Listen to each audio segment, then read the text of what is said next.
Hello and welcome to episode 180 of my podcast all about knitting and crochet and my yarn shop here in Wiesbaden, Germany. I'm Kiko and today is April 3rd, 2023. Today I'm wearing a very beautiful cowl, even though it looks very plain and black at the moment, but I can turn it around and look at that, it has a second side. This was my first ever project that I knit out of Kaschmir yarn. So this is pure Kaschmir that I bought from Hansa Farm in 4 different colors. It's black, light gray, dark gray, and this beautiful pink. And I picked a pattern from don't remember whether it was a pullover or a vest. I think it was a vest in one of my books. And I just took the pattern out of it to use it for this cowl. And then I started knitting. I calculated how wide I wanted it to be, how many pattern repeats I wanted to do. And then I did a provisional cast on just in black. And I knit a bit in black and then I purled around so that it would have a nice edge when you fold it over. And then I started doing the color work. And then I repeated the pattern twice, plus this bit. I don't remember whether it was 2 different patterns that I did this one 3 times and this one twice, or it belonged together, I don't know. But this seemed like a nice height for a loop scarf or a cowl. And then I did another purl round, and then I knit more black rounds. And then I made sure that I had the same number of rounds in black that I had in the color work, or 1 round less. And then I sewed the 2 pieces together in Kitchener stitch, so the seam is completely invisible. You can't tell where I started or stopped this knitting this. And because it's a double layer, it's certainly a lot warmer, but it also means that all the floats that I created in knitting the color work are hidden. I didn't have to catch my floats or anything. I could just leave them hanging because I knew they were going to get hidden inside this double layer tube. And now I have the choice. I can wear it like this as a very simple, elegant black cowl, or I can show the beautiful color work that I knit and wear it like this. And with the gray, I think it goes really nicely with the gray cardigan that I'm wearing today. And that's a crochet cardigan that I knit from a pattern from this book. It's called Moderne Granny Squares by Virpi Mariana Sira. No idea how to translate that. It's one of my favorite crochet books. One thing is that you actually go through the book like this, which is quite a fun thing to do.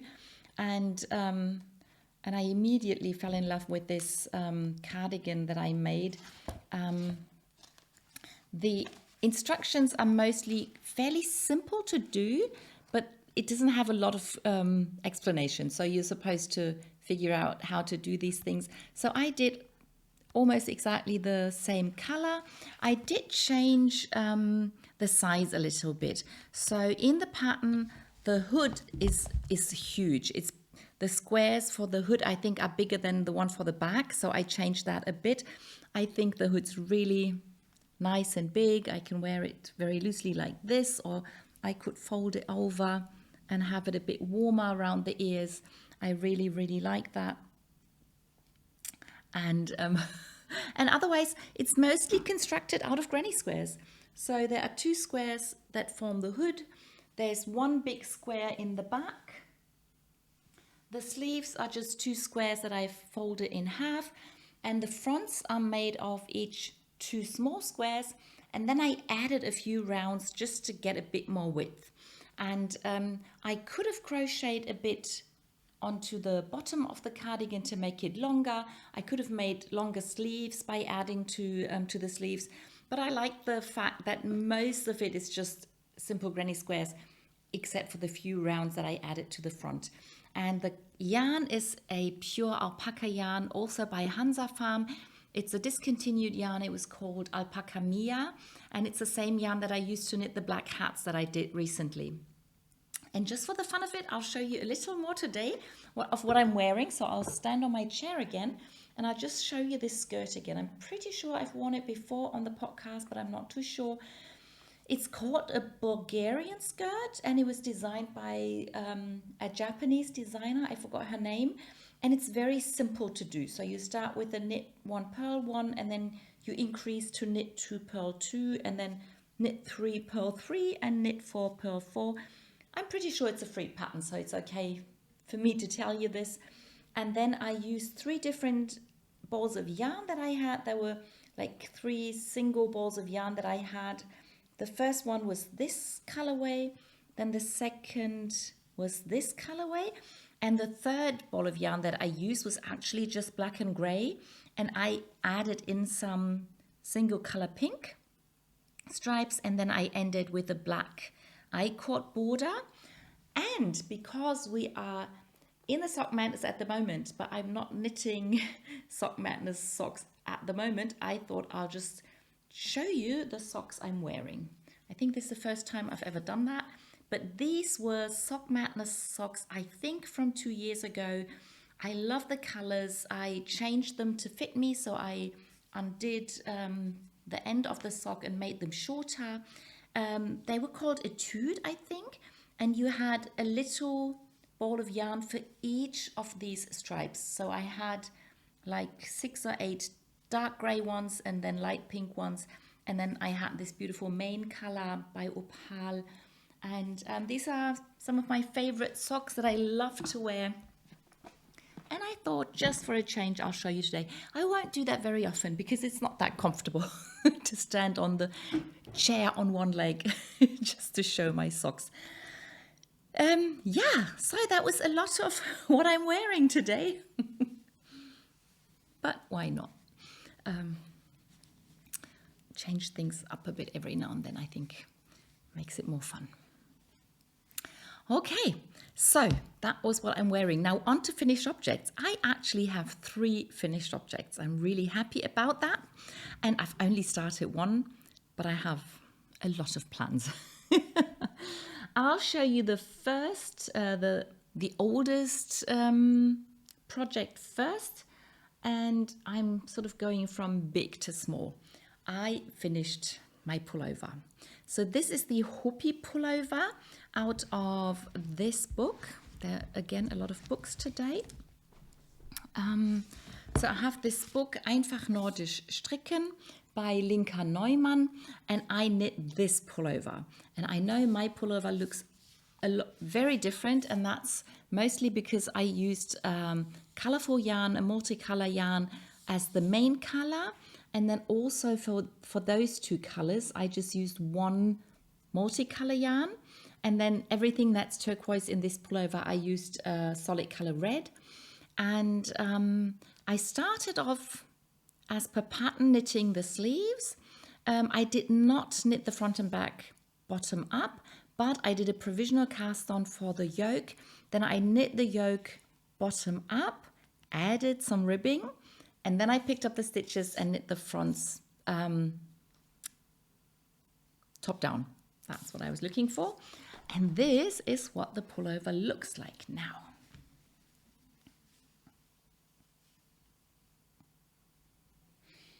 And you can see I actually repeated this color that I've used for the ribbing and that I used as a contrast color for these stripy bits.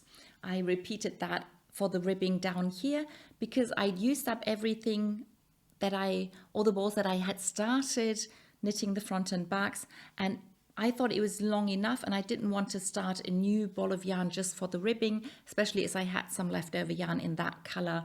So I just did the ribbing in that color.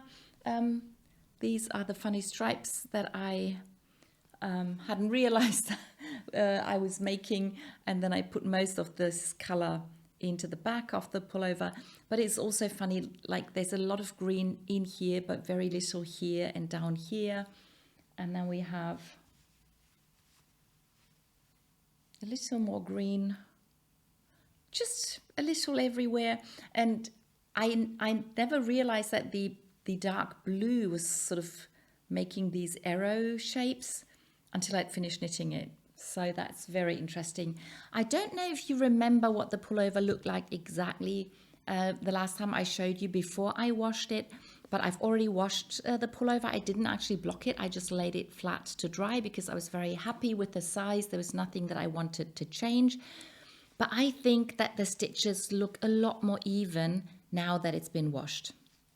And that's something that a lot of, especially beginner knitters, are worried because their knitting doesn't look as tidy and neat. And they look at a finished pullover that's been washed and worn, and they think, why is that so much neater and nicer than mine? But the washing really does change a lot. So never judge your knitting until you've washed it. Yeah, so, oh, by the way, here are the short rows that I added because I like to raise the back neck a little bit. And yeah, really happy with the fit. Next week, I can't imagine it's going to be too warm next week for me to wear this pullover. So I'll just promise that I'll be wearing this pullover next Monday. And then you can see how it fits me, how it sits on me.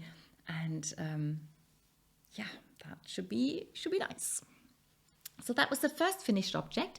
The next finished object is quite a bit smaller, but it was a lot of work. And that's the Elements of Life crochet along that I'm doing at the moment. And the first motif that we were given was the earth motif. And I finished the whole pattern. When I started crocheting this, I was kind of thinking I might put it in a frame and hang it on the wall. But then when I was working it, I thought it's quite nice and squishy and soft, and I would rather make it into a cushion cover. So I'm thinking that if I manage to crochet all 4 motifs that are in the crochet along, then I can sew 2 together and have 2 beautiful cushions. So that's the plan at the moment. You might remember that I was a bit worried if the light grey, if I would have enough to finish that motif. And the fun fact is I didn't. And I ran out of yarn here. This is the beginning of the round. I ran out of yarn here. So it's like 1, 2, 3, 4, 5, 6, 7, 8, 9 stitches that had to do with a different color. So I just picked a white, some leftover sock yarn that I had lying around, and I just added those stitches in white. And of course, if you look at it, it's quite obvious. But probably after the cushion has been used for a while, it probably won't be quite as obvious. And especially once I crochet the 2 pieces together, and that's the plan. I'm planning on using my main color, which has less than 50 grams left. So I used more than half the skein of yarn to crochet this. So this will not be enough to use for another motif. So I left it hanging. I did not cut it off. I just pulled the yarn, I didn't pull the yarn through, I just crochet with the other color, and then I pulled the yarn through that, and I left this hanging so I can use this color to crochet this motif and the next one that I'm going to crochet. I crochet them together, and then a lot of those stitches will sort of disappear in that seam, and I'm pretty sure that then nobody is going to notice that this little bit was crocheted in a different color. So I'm really happy with how this came out. I'm quite happy with the size as well. I hadn't imagined it was going to be this big. So I think it's a really nice size to have as a cushion on our sofa. And yeah, absolutely amazed at how the pattern came out. It's the first time I did this kind of, I think she called it tapestry crochet, but I don't think it is, because I think with tapestry crochet you sort of catch the other color, and you didn't do with this. You just crochet one color at a time. The back shows it quite clearly. You can see some of the pattern. I hadn't realized that. So yeah, you crochet one round with one color and then the other round with the other color, and it's just by changing between single crochets and double crochets, or double crochets and trebles, and knitting into the front or back of the stitch that you create this pattern. Yep, really. Is it overlay crochet? Could be. Really happy with it. Looking forward to starting the next one, but I couldn't make up my mind which one to do next, and I couldn't make up my mind which colors to use, so I'll have to do some more thinking, but I'm pretty sure I will start the next motif soon, hopefully soon. The last finished object is one that I started last week, and not last week, but the week before. You won't be surprised. It's certainly Neil of Grimblewoods. He was almost finished last week, so all I had to do is put some stuffing in. I put a stone in the bottom to make him stand better, and just finish the knitting. I think it's funny how he has this square bottom. That's really sweet. Can't see it when he's sitting, but I love it. And I just love the whole guy. At the beginning, I wasn't quite sure whether I liked the way the hat was folded over, but now I'm absolutely in love with it. I love the little bead that I found. I love how round and plump he is. So at the moment, he's one of my favorite gnomes. Don't tell the other ones, but I just love him. He's so cute. Neil of Grimblewoods. The knit along for the Grimblewood collection is now finished. It ran until the end of March. So now I want to do the other 4 bits from the collection, but I can take my time, don't have to rush, but I will make sure I will finish them, and I will use the same yarn, the same colors that I used for those 2 for the other 4 pieces in the collection. So that's Neil.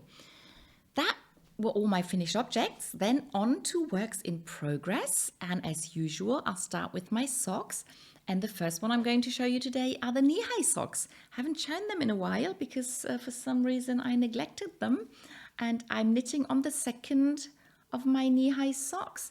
And last time I showed it to you, I'd done the ice cream cones, and I've now picked a pattern with butterflies, and I'm using this bit of leftover opal sock yarn.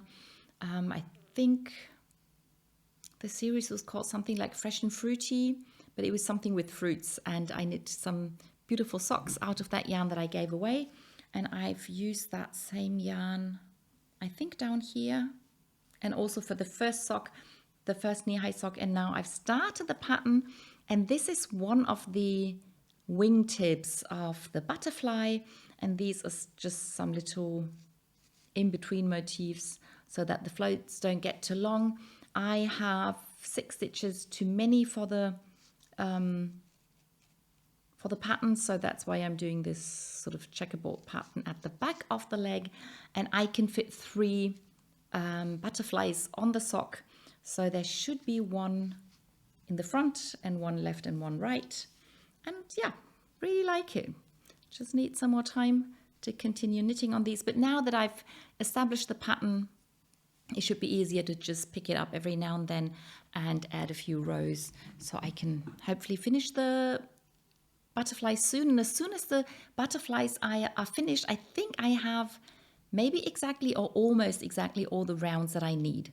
I might have to repeat this little motif here.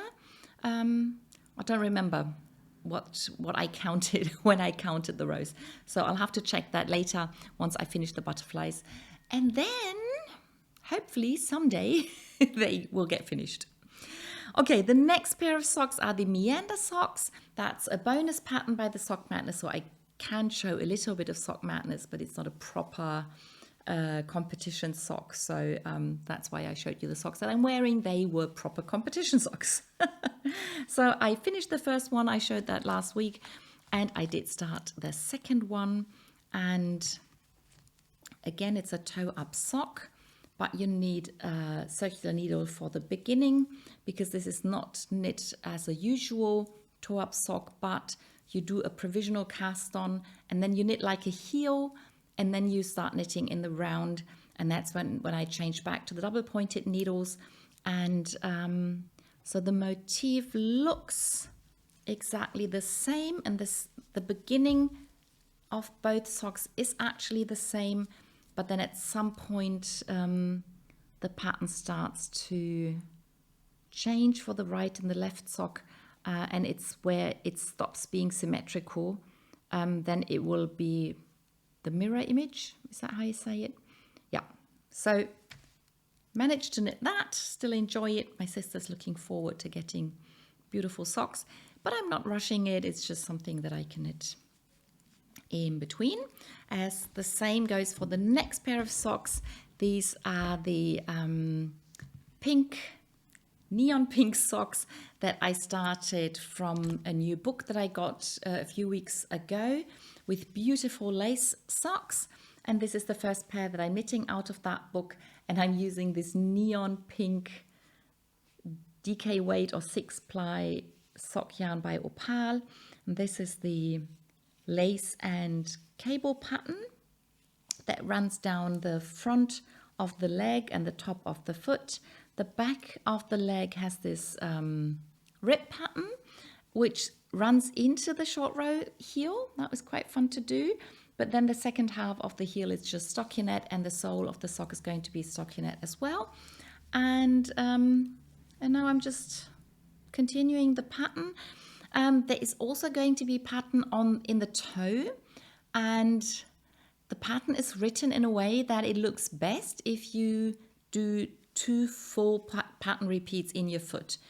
But I'm not going to do that because I want to keep these socks, and if I did this whole bit for my foot, they will be too long.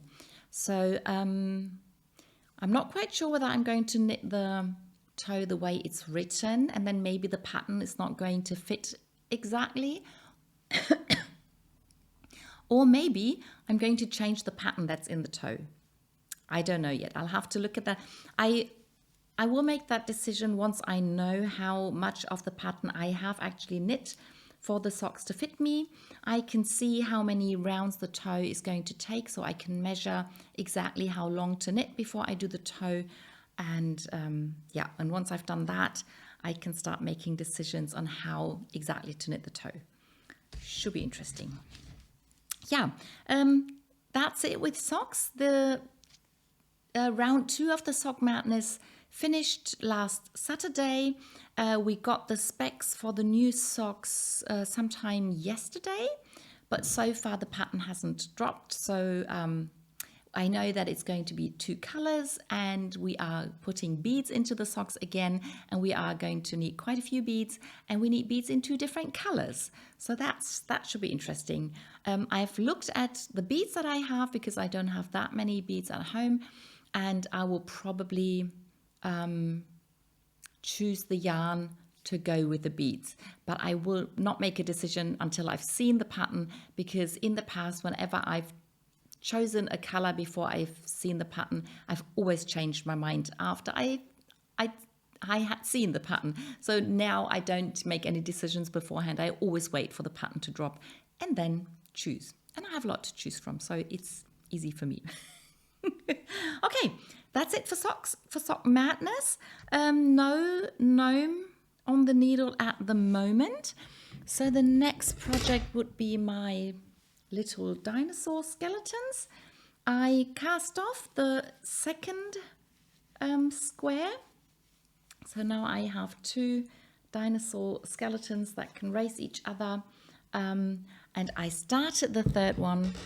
So I'm using the light and the dark blue, or the turquoise and the dark blue that I've used in these 2 squares. And then I will have 3 squares, and then I will sew them together so the dinosaurs can chase each other, and then I'll have a finished loop scarf that a little boy is waiting for. Haven't started the pattern yet, so just cast on. This is the first time that I managed the cast on for the double knitting that I learned from the Sockmatician without having to look at the video. Quite proud of myself. By the way, the book that the Sockmatician has been writing for the last 3 years has finally appeared, and I've already read half of it, and I will probably start a project this week, so I might be telling you more about that book next week, just so that you know. Okay, on to garments. One pullover is finished, but the cardigan I'm knitting out of the Noro yarn, the Silk Garden Solo, is not finished, but I have attached all the pieces together. So this is a bottom-up cardigan that I sort of knit as per pattern. I knit the sleeves in the round, and I knit the front and backs at the same time. And from the pattern, I should finish all the pieces by themselves and sew everything together. I don't want to do that. So I put all the stitches on one needle. I put some stitches under the arm on safety pins that I can sew together later. And I've started the raglan decreases. I did not do a swatch. Last week I was thinking about wondering whether I should do a swatch, but I didn't. I just looked at all the numbers of the stitches that I had and tried to estimate how many stitches I would need under the arm. And then I looked at the pattern, and then I tried to measure and calculate how many decreases, how many rounds I would need. Right now I'm going for 40 rows and 20 decreases. I will have to try it on in between and see how it works. But now I've chosen this knit stitch to be the center of my raglan line, and then there are 2 purl stitches before and after that knit stitch, and I'm using the second knit purl stitches to do the decreases. So that's a plan. I've done 1 decrease. I have to knit the wrong side row now, and then once I've done 2 or 3 decreases, I can actually see whether or not I like it. If I don't, I'll have to undo quite a bit of work, but I was just too lazy to do a swatch. I'm sort of regretting it now. It's okay. It's okay. I think I'm going to like it. And if not, I'll have to see what to do. But I'm really happy that everything is sort of hanging together now. It's starting to look like a cardigan. And this is the ball of yarn that I used for the front and back. So I still have 3 full balls of yarn. I'm pretty sure this is going to be enough. Maybe I'll have some left, but that should be okay. It's better than to run out of yarn. So that's a cardigan. And because I finished a pullover, I felt I could start a pullover. So my new cast on for this week, or for today, for last week, is a pullover. And that's one that I've been planning to do for a long time. And it's out of this book, The Art of Circular Yokes. So it's a beautiful book with beautiful pullovers. And the first project that I did from that book was actually this pullover. I knit that out of cotton, and 2 different colors and with short sleeves. So I changed quite a bit, but I really like it. And the second one that I'm going to knit is this one. So I've always wanted to knit this pullover. The original is knit out of unspun yarn by Lopi, I think. I knew I wasn't going to use that. It has long garter stitch edges at the bottom of the front and back and the sleeves, and a tiny little bit of garter stitch round the neck. And it's a fairly wide neck opening. So I wasn't too happy with that. And I knew I wanted to change that, but I wasn't quite sure how to do that. So what I've done is I've cast on the stitches provisionally, so I can do the neckline later, and went straight into the color work. And the yarn I'm using, and this is partly why I'm wearing this cowl today, is I'm using the same yarn that I used for this. This is pure Kaschmir yarn by Hansa Farm, and it's a very beautiful and soft yarn that's lovely to work with. And this is the beginning of the color work. So this needle holds the stitches that are going to be the neckline later, and this is the needle with which I'm knitting at the moment. I'm using a 4mm needle, which is probably a bit big for this yarn, but I want the pullover to be light and airy. And I'm a tight knitter, so I think it's okay for me to be using this needle size. This is what the inside looks like. As usual, my floats are quite floppy. They tend to be rather too long than too short, but when I pull on the yarn, the way the pullover sort of will hang on me, it should be okay, and it's loose enough to be a bit stretchy when I take the pullover off or put it on. So I'm really happy. And I've decided to knit a black pullover with this light grey pattern. So I'm quite happy I've started the pullover now that we are going into summer. So right now, when it's still not that light and that warm, I can enjoy knitting the color work with the light gray. And then once it gets into the just black bits, I hope it's going to be summer, lots of daylight, and then hopefully I can finish the black knitting before autumn comes around. So that's my new cast on, my first ever cashmere pullover, and I've been thinking that I can wear this cowl with the pullover either with this side out because it's supposed to be the same light grey. It probably is exactly the same. I think I've only ever had one package of that color, or if I want it to be more subtle, I can turn this round and just wear the black cowl with the black pullover. So yeah. Really looking forward to that.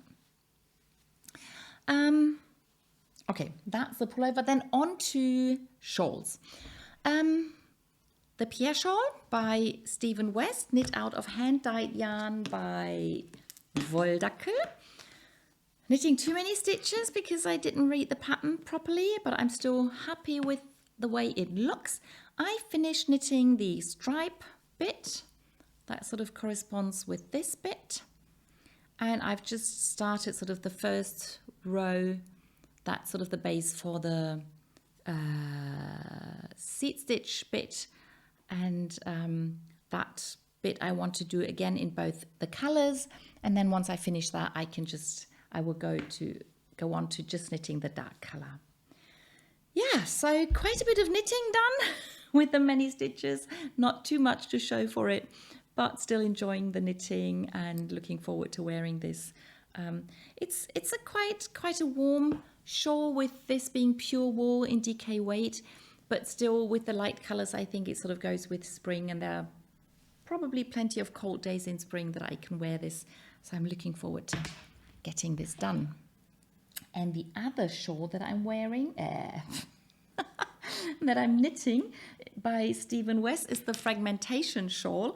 And there, I'm using this beautiful colorway from the Beauty series by Opal, and I finished the third wedge.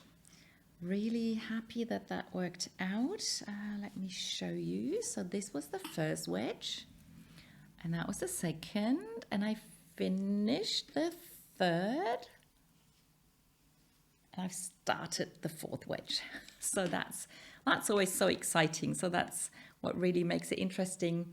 Knitting this pattern, you always look forward to finishing something and starting something. And the way I said with the stripe number 2 and 3, they sort of had the perfect alignment. With the fourth one, it didn't work quite as nicely, but where 2 was a bit higher than 1, 4 now is a bit lower than 3. But I think overall it doesn't matter at all. It won't be obvious. And I just love the way the colors now have this, I don't know how to say that, but I get this 1, 2, 3, 4 sort of colors stepping up or down depending on where you look from. And it looks like a half, like a quarter circle now. So I'm aiming for a half circle, or maybe a bit more. I think it's a bit more than a half circle. So it sits on your shoulders really nicely. Yeah, it's a fantastic project to just add a few rows here and there. It's not very complicated. The way the increases work are really easy to memorize. And it's a lot of knit stitches. And especially with the when the wedges get bigger, you have more knitting to do and fewer turning. The beginning is always a lot of turning around and looking and counting. But on the other hand, it grows so quickly when you start the wedge. So very nice project. Yeah, and that brings me to my last project, my Alpaca granny square. Only crochet project at the moment. I finished one round completely. Yeah, I finished the dark grey round completely. Then I started the light grey round and ran out of yarn. And then I started the next colour Oh, and I only did a few stitches. So I added a few stitches in that new color, and I had to stop crocheting with the light gray on the fourth side because this was left over a bit of gray that I had, and I didn't bring more.